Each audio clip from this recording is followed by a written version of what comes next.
Hello guys! Welcome to my video.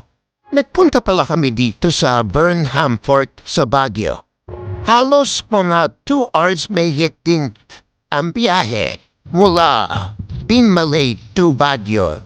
Nagpunta kami dito para magpagod lang at kumain ng merienda. Napapagutom kasi pag motor at utang na loob ha. Bakit nakatiplos ang Baguio? Ang init ha. At syempre, dito kung di kumain sa food stall. O diba ang yabang namin, dito pa kami nagmerienda.